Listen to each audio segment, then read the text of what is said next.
오늘 이 말씀을 가지고 지혜로운 성도의 삶이라는 말씀으로 말씀을 전하려고 합니다.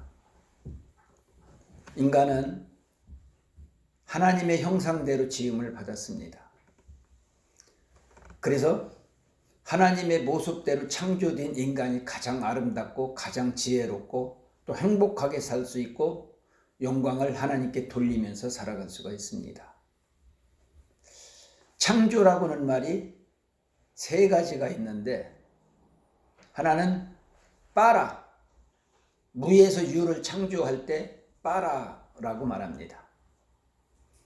그리고 야찰이라고 하는 말이 있는데, 하나님이 창조된 이 창조물을 가지고 재창조할 때 빠라라고 하는 말을 사용했습니다. 아사라고 하는 말이 있는데, 이 아사는 어떤 모형을 놓고 그 모형대로 창조하는 것을 가리켜서 아사라 이렇게 말을 했습니다. 그런데 하나님이 인생을 창조할 때 어떤 모델을 기준으로 해서 창조했어요. 창세기 1장 26절, 우리가 우리의 형상을 따라 사람을 만들고, 그러니까 하나님의 모델로 해서 하나님의 형상대로 인간은 창조했습니다.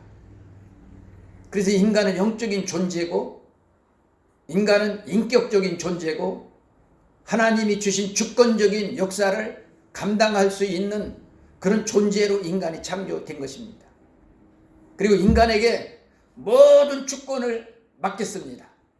생육하고 번성하라, 충만하라, 땅을 다 다스리라 하시면서 모든 창조된 이 세계를 인간에게 맡기면서 그 이름도 인간이 창조할 수 있도록 하나님이 주권을 일임했습니다. 그리고 인간이 다 다스리는 거예요. 그런데 하나님이 주신 주권을 인간이 감당하지 못하고 타락합니다. 타락하는 순간이 다 뺏깁니다. 뺏기는 순간에 에덴 동산에서 쫓겨나요. 에덴 동산은 화영검으로 지킵니다. 죄가 시작됐어요. 살인이 시작됐습니다. 죽음이 시작됐습니다. 그래서 인간이 죽음을 도피하고 인간이 그 죄를 덮을 수 있는 방법을 하나님이 주셨는데, 그것이 바로 나무 잎사귀를 가지고 수치를 덮을 수 있도록 하나님께서 잠시 피할 수 있는 방법을 주었습니다. 그런데 그 매일매일 수고를 해야 자기 수치와 그리고 인간의 부끄러움을 모면할 수가 있었습니다. 그래서 하나님이 다시 그들에게 영원히 감당할 수 있는 그런 은혜를 베풀어 주었는데, 그게 뭐냐면 양을 잡아서 양 가죽으로 옷을 입히게 됩니다. 그래서 이 양 가죽으로 옷을 한번 입으면 죽을 때까지 수치가 가려지게 되는 것입니다. 그리고 또 그 후손은 어떻게 됩니까? 죄를 낳고 죄가 사망으로 이르게 했는데, 그 영원히 죄를 용서하시기 위해서 예수님은 우리의 죄를 위해서 십자가에 못 박혀 죽으시고 속죄함을 받는 그런 특혜를 우리에게 주신 것입니다.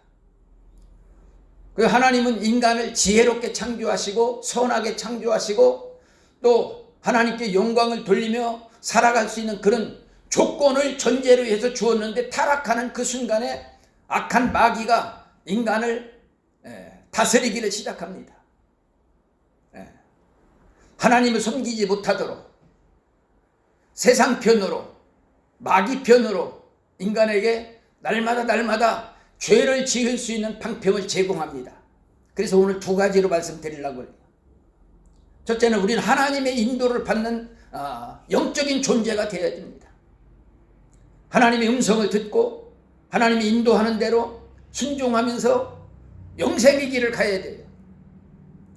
그래서 매일매일 하나님의 양식이 필요하고, 매일매일 기도 응답이 필요하고, 매일매일 하나님의 간섭하시는 하나님의 특별한 그런 은혜가 우리들에게 필요한 것입니다.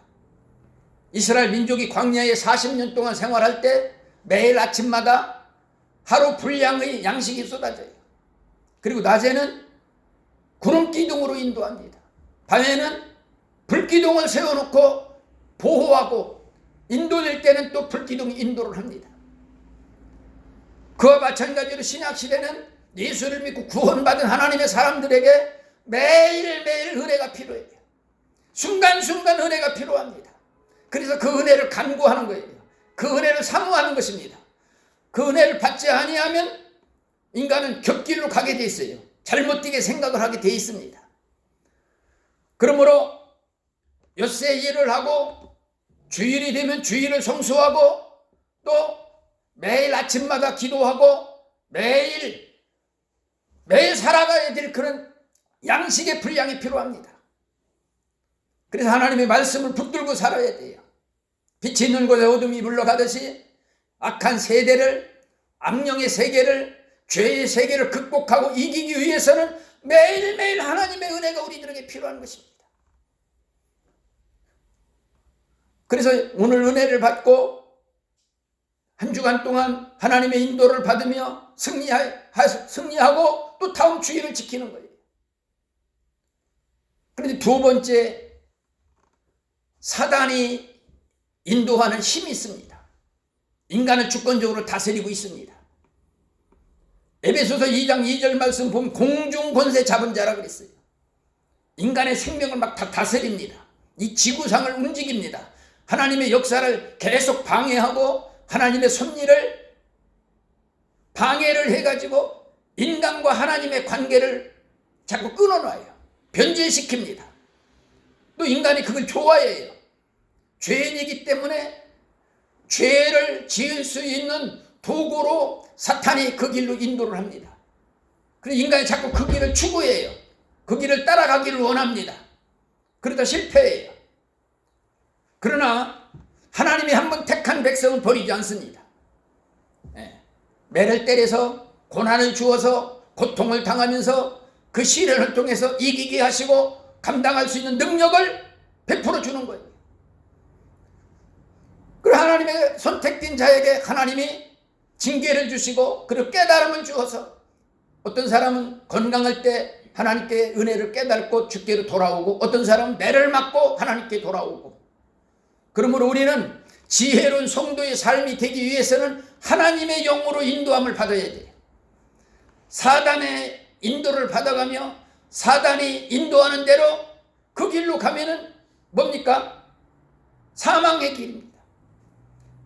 한번 빠지면 돌아오기 힘들어요.